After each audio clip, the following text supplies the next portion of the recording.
சீராக்கின் ஞானம் அதிகாரம் 26. துணிவுள்ள மனைவியை அடைந்த கணவன் பேறு பெற்றவன். அவனுடைய வாழ்நாளின் எண்ணிக்கை 2 மடங்காகும். பற்றுள்ள மனைவி தன் கணவரை மகிழ்விக்கிறாள். அவன் தன் வாழ்நாள் முழுவதும் அமைதியாக கழிப்பான். நல்ல மனைவியை ஒருவனுக்கு கிடைக்கும் நல்ல சொத்து.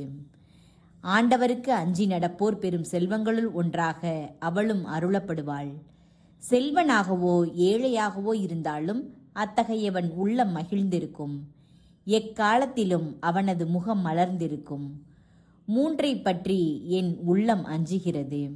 4வது என்னை அச்சுறுத்துகிறது.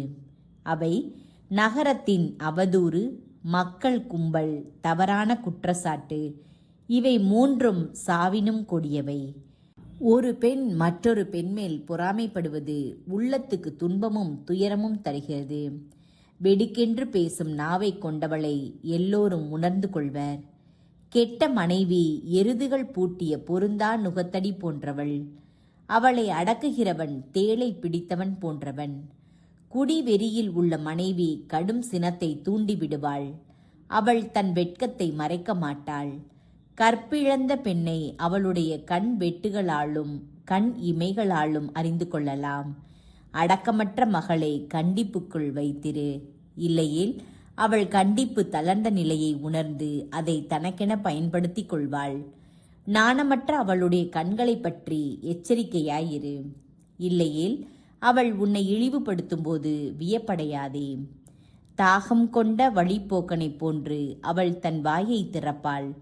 தனக்கு அருகில் இருக்கும் எந்த தண்ணீரையும் பருகுவாள். ஒவ்வொரு கூடாரத்தின் முளை குச்சிக்கு முன்னும் அமர்வாள். எல்லா அம்புகளுக்கும் தன் தூணியை திறப்பாள். ஒரு மனைவியிடம் விளங்கும் நன்னயம் அவள் கணவனை மகிழ்விக்கும். அவளிடம் காணப்படும் அறிவாற்றல் அவன் எலும்புகளுக்கு வலுவூட்டும்.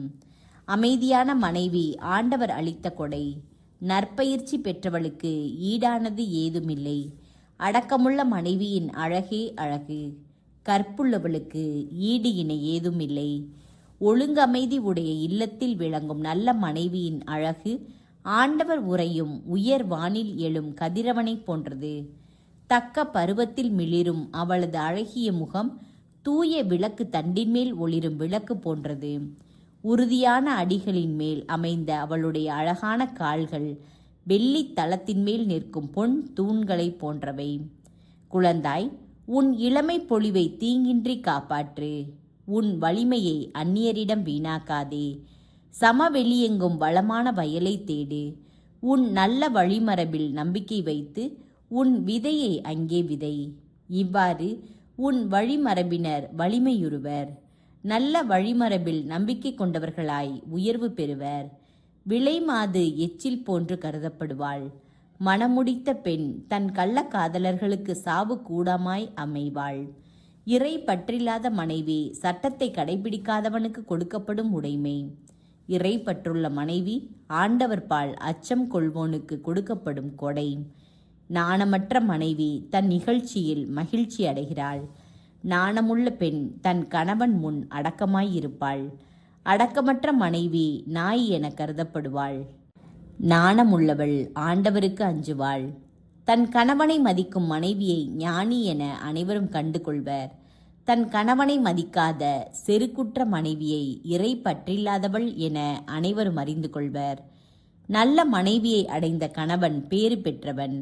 அவனுடைய வாழ்நாளின் எண்ணிக்கை 2 மடங்காகும். கூச்சலிட்டு வம்பளக்கும் மனைவி போருக்கு அழைக்கும் எக்காலம் போன்றவள்.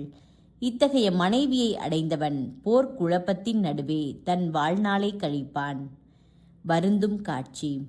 2 வகையினரை பற்றி என் உள்ளம் வருந்தியது.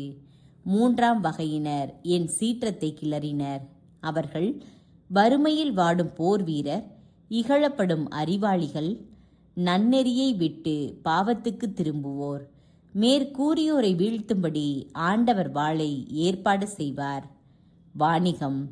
தவறுகளை தவிர்ப்பது வணிகருக்கு அரிது. விற்பனையாளருக்கும் பாவங்களை விளக்குவது அரிது.